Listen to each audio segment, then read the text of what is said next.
నమస్తే, నేను మీ జాహ్నవి. మనతో ఉన్నారు మన వనజ రామిసిటీ యొక్క హెల్త్, బ్యూటీ ఇవన్నీ కూడా వనజక్క మంచి మంచి టిప్స్ అందిస్తూ ఉంటారు కదా. హెయిర్కి ఎన్ని టిప్స్ ఇచ్చినా మనకు సరిపోవు, ఇంకా ఏదో కావాలనిపిస్తుంది. అట్లా చాలా మంది కమెంట్స్ పెట్టారు, హెయిర్కి సంబంధించి వనజక్కని ఇంకేవో టిప్స్ అడగండి అని చెప్పి. సో వనజక్క మాటల్లో ఆ టిప్స్ ఏంటో తెలుసుకుందాం. నమస్తే వనజక్క. నమస్తే అక్క. హెయిర్ గురించి ఎన్ని చేసామో బట్ నాలాంటి వాళ్ళు ఉంటారు కదా, ఎన్ని చెప్పినా ఫాలో అంటే అవుతుందంటే అనిపిస్తాం, ఒక్కరోజు అవుతాం, 4 రోజులు ఆపేస్తాం.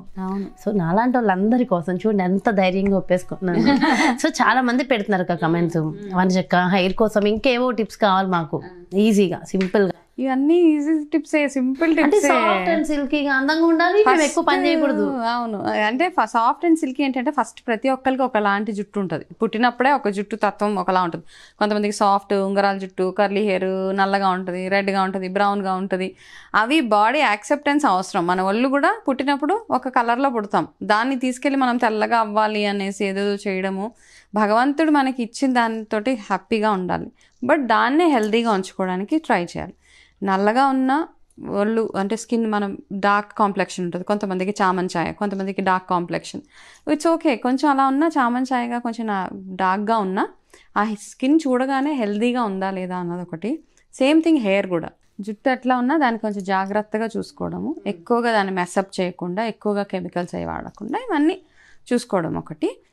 జుట్టు రఫ్ అవుతుంది అంటే ఓన్లీ ఎక్స్టర్నల్ అప్లికేషన్స్ వల్ల కాదు, అంటే మనం బయట పెట్టుకునే నూనె వాటి వల్ల కూడా కాకుండా నార్మల్గా మనం లోపలికి తినే అవి కూడా రీజనే. మనం ఎంత హెల్తీగా తింటున్నామో దాన్ని బేస్ చేసుకుని మన హెయిర్ ఎంత స్ట్రాంగ్గా, ఎంత హెల్తీగా, ఎంత షైనీగా ఉంటుంది అన్నది డిపెండ్ అయి ఉంటుంది అనమాట. సో ఇంటేక్ ఎవ్రీ టైం చెప్పేదే, ఇంటేక్ చాలా చాలా ఇంపార్టెంట్. అయితే నేను ఆయుర్వేద కాస్మెటాలజీ చేసేటప్పుడు మామూలుగా కాస్మెటిక్స్ ఎట్లా తయారు చేయాలి ఇవన్నీ నేర్చుకోగా కూడా కొన్ని ఏంటంటే కొన్ని టిప్స్ వాళ్ళు ఆ డాక్టర్స్, నాకు ఎవరైతే నా మాస్టర్స్ మెంటర్స్ ఉంటారో వాళ్ళని అడిగి నేను నోట్ చేసుకునేదాన్ని అనమాట. అంటే సరే ఇవన్నీ ఓకే, ఇవైతే బయట కొనుక్కోవాలి కదా, ఇప్పుడు నేను ప్రోడక్ట్ తయారు చేస్తే కొనుక్కోవాలి మీరు, ఇది కాకుండా ఇంట్లో ఏం చేసుకోవచ్చు, నాకైనా ఎవరికైనా కానీ. అయితే ఏమేమి బాగా ఎక్కువ హెయిర్కి పనికి వస్తాయి, ఇట్లాంటి ప్రాసెస్లో మొన్న కూడా ఒకటి షేర్ చేశాను రీసెంట్గా. లాస్ట్ టైం ఒక హెయిర్ గెంజి మెంతులు. ఓకే, సో ఇవన్నీ నా సొంత తెలివితేటలు ఏమీ కాదు. సో ఆయుర్వేదాలో ప్రూవెన్ వాళ్ళందరూ చేసేవే పద్ధతులు మన పాత రోజుల నుంచి కంటిన్యూ అయ్యాయి. అందులో ఉన్న మెడిసినల్ వాల్యూస్ కానీ ఆ బెనిఫిట్స్ ఏవైతే ఉన్నాయో వాటిలో భాగంగా ఈరోజు అంటే మీకు చూపించడానికి నా దగ్గర అవన్నీ రెడీగా లేవు. సో ఈరోజు ఇంకొక వెరీ హెల్దీ సీరం చెప్తాను అనమాట. లాస్ట్ టైం ప్యాక్ చెప్పాం కదా గంజి ఉన్న మెంతులతోటి, ఈసారి ఏం చేస్తానంటే ఈసారి ఒక మంచి బ్యూటిఫుల్ సీరం ఒకటి చెప్తాను. సో మనం నార్మల్గా ఏదైనా షాప్కి వెళ్తే మాకు ప్యాకేజ్ ఇస్తారు, షాంపూ, కండిషనర్, ఆయిల్, సీరం కదా. సో మొన్న ఒక ప్యాక్ చెప్పేసాను. ఓకే, గంజి చాలా బాగుంది కూడా, చాలా బాగా చేసి తీసుకెళ్ళిపోయాను కదా నేను. కరెక్ట్. ఓకే, వస్తే ఈరోజు నేనంటే సిరం చెప్తాను. సిరం అంటే ఏంటంటే ఇది కూడా హెయిర్ ఫాలికల్స్ని స్ట్రాంగ్ చేయడానికి ప్లస్ మన జుట్టుని సాఫ్ట్గా హెల్దీగా ఉంచడానికి అనమాట. చూడగానే అబ్బా వీళ్ళది హెల్దీ హెయిర్ అనిపించేలా ఉండే ఒక సిరం. ఓవర్ నైట్ ఉంచుకోవచ్చు ఇది. నాకే వెరీ వెరీ సింపుల్, ఈజీగా మీరు ఇంట్లో చేసుకోవచ్చు. నాకు దగ్గర ఇప్పుడు రెడీగా ఏం లేవు కాబట్టి నేను చెప్పేస్తున్నాను. ఓకే, నెక్స్ట్ టైం ఇదే ప్రిపరేషన్ చేసి చూపిస్తాను. ఇప్పుడు దీని తర్వాత ఈ రోజు ఆ రోజు ఆ గంజి మెంతులు పెట్టిన నెక్స్ట్ డే నా హెయిర్ ఉందో ఎట్లుందో పిక్ కూడా మీకు పెడతా. బట్ నేను కంటిన్యూ చేయలేదు, నిజంగా ఆ పిక్ అయితే పెడతా, ఎందుకంటే ఆ రోజు చాలా బాగుంది hair. Really thank you, good. వాడేవు కాబట్టి ఒక్కసారికి అయిపోయింది, అదే కదా ప్రాబ్లం.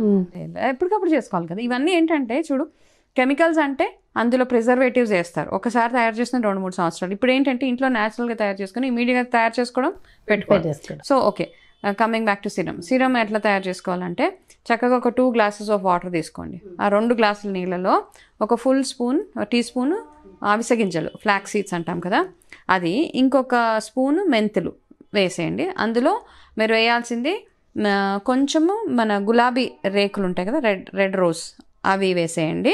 దీంతోపాటు మీకు వీలైతే కొంచెం మందారాకులు, ఇది ఎక్కువ వేయదు, మందారాకులు జస్ట్ ఇలా తుంచి వేసేయండి అంతే, ఒక మందారాకు, లేకపోతే ఆప్షనల్ అది వదిలేయచ్చు.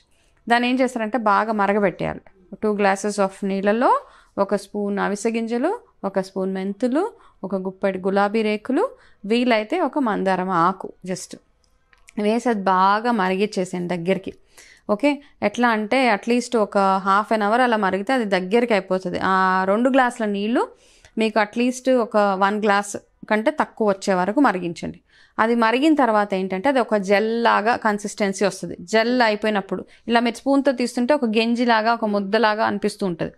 దాన్ని ఏం చేస్తారంటే కొంచెం చల్లారిన తర్వాత అది అలా వదిలేయండి. చల్లారిన తర్వాత ఒక క్లాత్లో వేసి చక్కగా వడగట్టేసేయండి. ఆ వడగట్టేసిన సిరం ఏదైతే ఉంటుందో ఒక బాటిల్లో వేసుకొని, స్ప్రే బాటిల్లో లేదా మామూలు ఒక గిన్నెలో వేసుకొని పెట్టుకొని మీరు కొంచెం కొంచెం అది తీసుకొని చక్కగా హెయిర్కి నైట్ టైం పడుకునేటప్పుడు చక్కగా మసాజ్ చేసేసుకోండి. హెయిర్ మొత్తం కూడా పెట్టుకోవచ్చు, నో ప్రాబ్లం. నైట్ మొత్తం ఉంచేయచ్చు. ఇది దీనివల్ల ఏ ప్రాబ్లం ఉండదు. రావడం, కాఫ్, అలా చల్లగా అట్లా ఎవరికైనా అపోహలు ఉంటే అట్లా చేయొద్దు. ఇప్పుడు వచ్చేది సమ్మరే కాబట్టి ఐ డోంట్ థింక్ ఏదైనా ప్రాబ్లం ఉంటుంది. ఇదంతా చక్కగా పెట్టేసుకొని నైట్ అంతా ఉంచేసి మళ్ళీ మార్నింగ్ హెయిర్ వాష్ చేసేసుకోవడమే. చక్కగా హెయిర్ వాష్ చేసేసుకొని ఇదేదైతే వడగట్టేసిన పిప్ ఏదైతే ఉంటుందో మనం అవిసె గింజలు ఇవన్నీ ఉంటుంది, అది కూడా నార్మల్గా హెయిర్కి ప్యాక్ లాగా పెట్టేసుకోవచ్చు. ఓకే, అదేం పాడే అవసరం లేదు. అది హెయిర్ ప్యాక్ లాగా కూడా యూస్ చేసుకోవచ్చు. బట్ ఈ సిరం ఏదైతే ఉందో సో చక్కగా ఇది ఏం చేస్తారంటే ఈ సిరంని హెయిర్కి చక్కగా మసాజ్, ఫుల్ హెయిర్ కూడా పెట్టుకోవచ్చు. పెట్టుకొని next day morning hair wash చేసేసుకోండి. ఇలా వీక్లీ 2 or 3 చేయొచ్చు, నో ప్రాబ్లం. 2 or 3 చేసి హెల్దీగా హెయిర్ లాస్, ఎవరికైతే జుట్టు ఊడిపోతూ ఉంటుందో చాలా ఉన్నాయి. హెయిర్కి అయితే ఎన్నో ఆప్షన్స్ ఉన్నాయి. అసలు మన ఇంట్లో కిచెన్లో వాడుకునే ప్రతి ఒక్క పదార్థాన్ని మన హెయిర్కి ఎలా యూస్ చేసుకోవచ్చు. హెయిర్ ఏంటి, స్కిన్ ఏంటి, ఓకే, కెమికల్ లేకుండా వాడుకోవచ్చు. ఇవన్నీ ఎస్పెషల్ ఎవరైతే మెడికేషన్స్లో ఉంటున్నారో వాళ్ళకి పాపం ఇబ్బంది అనిపిస్తూ ఉంటుంది కదా, అలా అనమాట. హెయిర్ డైస్ వాడడానికి ఎవరైతే బాధపడుతూ ఉంటారో ఇబ్బంది, వాళ్ళందరికీ రకరకాల ఆప్షన్స్ మనం ఇంకా ఫ్యూచర్లో కవర్ చేద్దాం. కెమికల్ ఫ్రీగా ఉండాలి, మనం ఎటువంటి కెమికల్ యూస్ చేయము అనుకున్న వాళ్ళు ఇవన్నీ మా బెస్ట్ ఆప్షన్స్ అనమాట. సీరమ్స్, బయట అమ్మే సీరమ్స్లో డెఫినెట్గా కెమికల్ ఉంటుంది. సో కెమికల్ ఫ్రీ వెళ్ళాలి, హెయిర్ స్కాల్ప్ నీట్గా ఉండాలంటే ఇది చక్కగా ఇది వాడండి. సీరం బ్యూటిఫుల్గా పనిచేస్తుంది. వాడిన తర్వాత మీ కామెంట్స్ కూడా పంపించండి. తప్పకుండా అక్క, తప్పకుండా, డెఫినెట్గా. మనం అడగకుండానే వాళ్ళందరూ పెడుతూనే ఉన్నారు కమెంట్స్ అయితే. And thank you so much మీ అందరికీ. And thank you so much వనజక్క. నమస్తే అక్క. సో చూసారు కదండి, నిజంగా అంటే బ్యూటిఫుల్ టిప్స్ ఇవన్నీ ఫాలో అవుతున్నారు, ఇంకేం చేయాలని అడుగుతున్నారు, చాలా హ్యాపీగా ఉంది. సో డెఫినెట్గా ఇది కూడా మీరు అప్లై చేసి మీ హెయిర్ ఎలా ఉంది అనేది కూడా డెఫినెట్గా కమెంట్ రూపంలో తెలియచేయండి. ఇంకెలాంటి బ్యూటీకి సంబంధించిన సందేహాలు ఉన్నా డెఫినెట్గా కమెంట్స్ రూపంలో తెలియచేయండి. వాటికి కూడా వనజక్క మంచి మంచి సొల్యూషన్స్ అందించేస్తారు. మరి బ్యూటిఫుల్ కాన్సెప్ట్తో మళ్ళీ మీ ముందుకు వచ్చేస్తాను. మరి అదేవిధంగా మీ అందరికీ తెలుసు కదా, వనజక్క న్యూట్రిషనిస్ట్. న్యూట్రిషన్ డయట్ కానీ లేదంటే మీకు మంచి మంచి హెల్దీ బ్యూటిఫుల్ టిప్స్ కావాలన్నా, ఏమైనా హెయిర్ ఆయిల్స్ కానీ ఇట్లాంటి ప్రొడక్ట్స్ కావాలి, వనజక్క అపాయింట్మెంట్ కావాలి అనుకుంటే కింద డిస్ప్లే అవుతున్నటువంటి నెంబర్స్కి కాంటాక్ట్ అవ్వండి. నమస్తే.